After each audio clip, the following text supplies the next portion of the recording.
Welcome to my new blog. তো guys অনেকদিন পরে আবার ব্লগে আসলাম কারণ শরীর খারাপ ছিল, ঠিক আছে।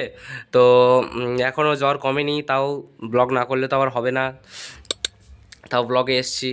এখন বাজে হয়তো 9টা 9:30 বাজে, স্কুলে যেতে হবে। তো চলো স্কুল থেকে মানে গোসল করে এসে তোমাদের সাথে আবার দেখা হচ্ছে। ওয়েদারটা খুব একদম আর কি জাস্ট ওয়াও। তো ওপরের দিকে তাকানো যাচ্ছে না, এতটাই রোদ। আবহাওয়াটা অবশ্য সুন্দর খুব। স্কুলের জন্য রেডি, তো চলো স্কুলে যাওয়া যাক। স্কুল থেকে এসে আবার তোমাদের সাথে দেখা হচ্ছে, ঠিক আছে।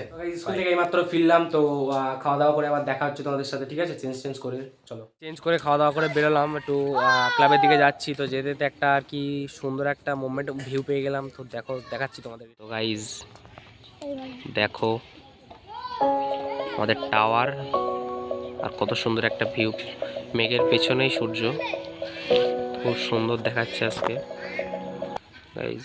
টাওয়ারটা আমার হাতেই বানানো অবশ্য, দেখো কত বড় করেছিলাম 2000 না সরি 1947 সালে যখন ভারত স্বাধীন হয়, তারপরে এই টাওয়ারটা আমি করেছিলাম। তো এখনও চলছে আমার হাতের টাওয়ার। তো ফলোয়ার্স আমার খোঁজ করছিল ব্লগের জন্য, তো আজকে একটা নতুন ব্লগ আসবে, টেনশন। এই যেখানে সব কি মন্তব্য চলছে, ধান্দাও ভালো না অবশ্য আমার এই কাকা, এর ধান্দা আরও ভালো না।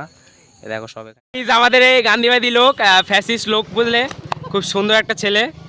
এর আমরা বিয়েটা দেবো। এই ছেলের জন্য মেয়ে খোঁজা যাচ্ছে। কোনো মেয়ে যদি এই আমার দাদার সাথে ফ্যাসিস্ট লোকের সাথে যদি বিয়ে করতে যাও, তাহলে আমার এই কমেন্টে, ঠিক আছে। কোথা থেকে দেখো ইউপিএস চুরি করে আনছে, আমার বেচতে যাচ্ছে। এই যে ডিরেকশনারটা কিনলাম বুঝলে, তো কেমন হয়েছে একটু বলবে। লাল কালার, খুব সুন্দর লাগছে। আমার দাদা আবার দেখছে ডিরেকশনারটা, আবার এই আবার সব করছে যে তোমাদের পান চুরি করে এই সে খাওয়া লোক। তো গাইজ আজকের মতো ব্লগটা এখানে এন্ড করছি। তো সন্ধে হয়ে গেছে, কিছু দেখার মতো পরিস্থিতি নেই, আর দেখাতেও পারবো না। তো আবার নতুন একটা সামনে ব্লগ নিয়ে আসছি, ঠিক আছে। চলো টাটা।